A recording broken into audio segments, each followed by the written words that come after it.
Сәлем достар, қалай қалдарыңыз? Мен YouTube каналыма бүгін өзімнің үй шаруасындағы гауһарды салғым келді. Түрім осындай. Қазір мен міне мал келмес бұрын есіктің алдындағы шаруаларымды жасап алғым келіп тұр. Менің міне күнделікті жасап жүрген құртқа уже күн жылғасы міне шығындар да келіп жатыр. Кішкене шаңдатып қалыпты. Бүгін деген алай-дүлей дауыл болды. Кішкене шаңдатып қалған. Ал мынау міне кеуіп тұрған құрттар, оларды тағы да дегілту керек. Сосын морозильникке атып арамыз.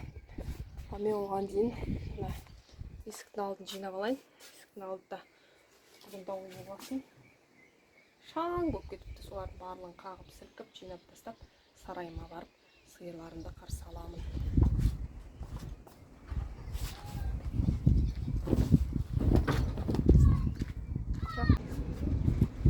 Туған екеу қалды. Кім мына не деймін? Мына аяқтан екеу туған. Біреуін ұстап кетті. Не алды? Бұрында бұзаулар одан екеу туған. Біреу сиырын алмады. Шашыңа абайдық тақшы.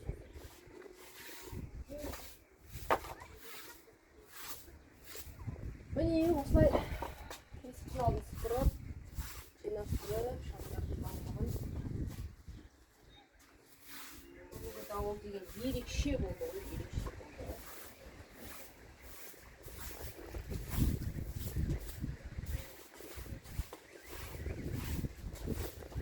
Ауылдың өмірі осы.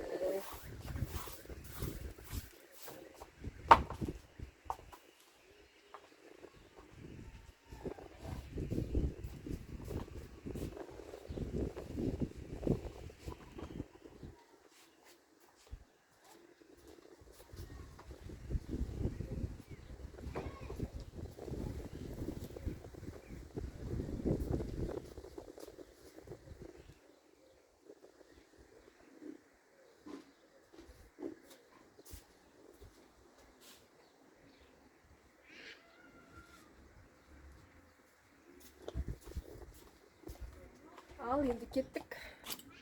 Менің сарайыммен таныстыратын болам. Сарайда түрлі шаруалар атқарылады. Сүт өнімдері, бұрынғы видеомда жүрген творог жасау, май жасау, қаймақ тарту, сүт тартудың барлығы сол сарайда атқарылады. Мынау менің қаздары, міне біздің ауылда осындай міне қаз, балапан, үйректер бағамыз.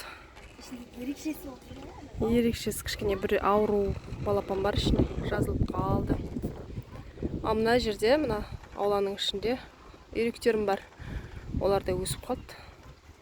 Жайлап тастап жатыр қазір міне.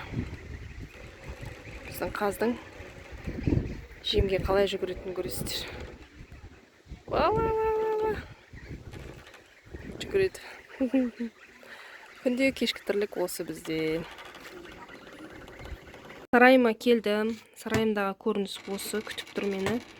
Бұл менің құртым, қазір сүзіп, оны ілетін боламын. Осыдан да қазір іліп қойсам, ертең таңертеңгісін бұдан құрт сүзіліп тұрады. Сол құртты таңертең жасап кептіреміз уже. Бұл міне авраттан жасалған құрт. Қаймаға ажартылған сүттен жасалатын құрттың сүзбесі. Қазір сүзгенімді салам. Осындай алдына дайындалған дорбалашыларға дайын тұрған сүзбелерімді сүземін.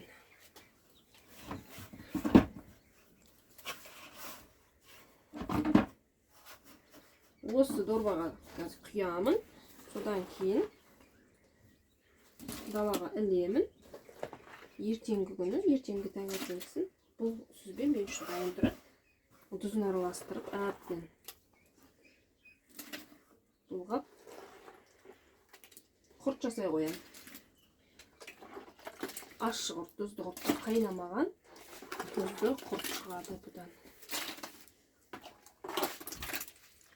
Осылайша қазір бұл челекті тазартып дайындап қоямыз.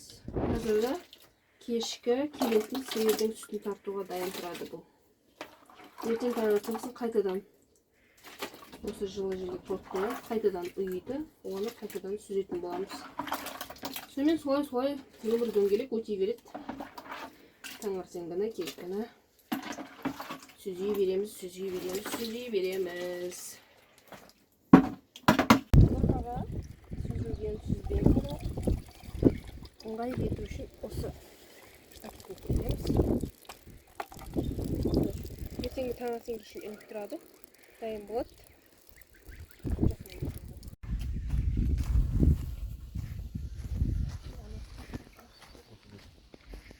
Соны тақ астыңғысын. Бәрін қойын ба? Астыңғысын. Жоқ, жатсын. Астыңғысын тартсын.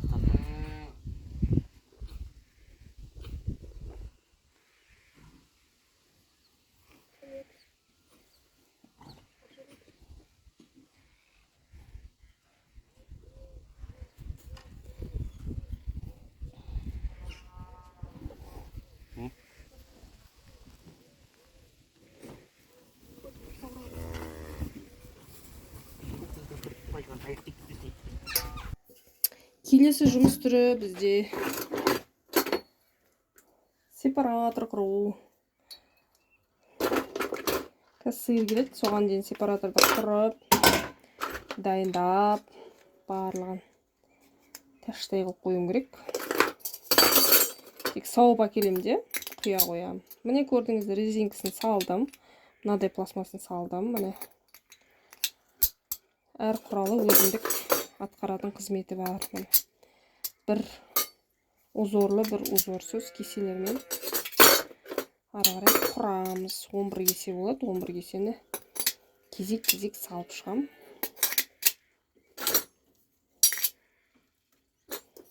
Кезек салып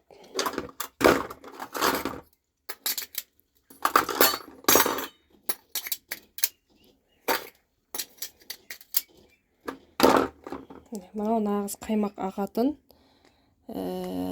қаймақ шығатын, қаймақты бөлетін құрал болып табылады. Осы жерден қаймақ ағатын.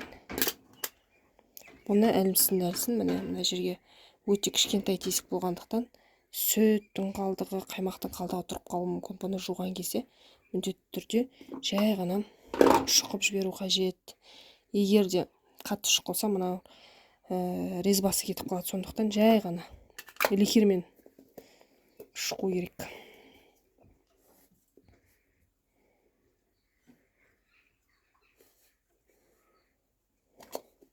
Осы жерде бір белгісі бар, сол белгісін келтіріп қойған дұрыс негізі.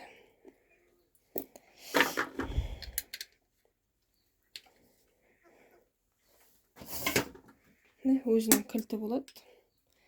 Осы кілтпен қатайтамыз. Айтпақшы, мен сепараторымның аты сұрап жүрген адамдар Ом деп аталады. Ириттің баламасы. Бірінші жылдар ирит шықты, қазір ириттің орнына Ом деген российский сепаратор шығып жатыр. Сол, осы міне барабанның құру жолы.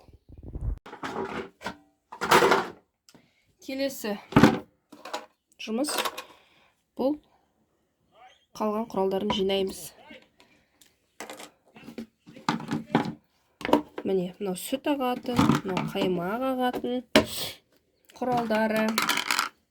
Айтпақшы, осының алдында видеода мен осы сепараторды құру туралы толық видео нұсқасын салған болатынмын. Соны дұрыстап қарасаңыздар болады. Және подписаться етуді маған ұмытпаңыздар.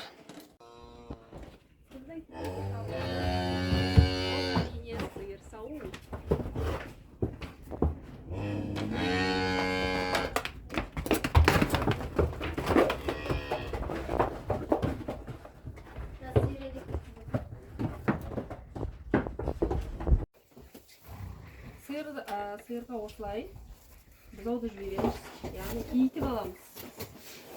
Әйтпесе бұзауды жібермесек, сиыр сүтін бермейді бізге. Осылай кейтіп алып, алдына байлаймын. Сауға кірсем. Осылай міне сиырды сауып алам. Содан кейін барып мен бұзауды жіберем. Яғни қалған сүтті бұзау емес.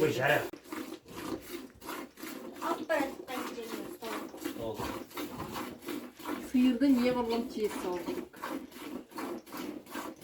Бірақ мен әрине қатты тез сауамын деп айта алмаймын. Қалыпты жылдамдықта сауам. Жай салған сайын сиырдың сүті иісіп кетеді де бермей қалады. Сиырымызды салып алдық. Соны ет көріп, ема? Хабарын айтамын. Қиямыз.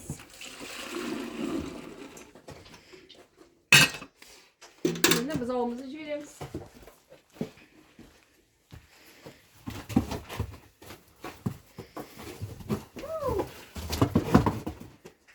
Осылайша қалған бір емшектің үстіне осы біз ауып еміп алады. Сиыр сауу операциясы осымен тәмам. Сонымен достар, біз бүгінгі влогымызды аяқтаймыз. Сиырымды сауып келіп сепараторымды қосып жібердім. Ал сепаратордың тартылуын келесі видеоға салатын боламын. Егер видеоларым ұнап жатса, лайк басып подписаться етуді ұмытпаңыздар, маған тіркеліп, мені қолдап отырыңыздар. Егер сұрақтарыңыз болса, комментарийге жаза отырыңыздар. Сау болыңыздар.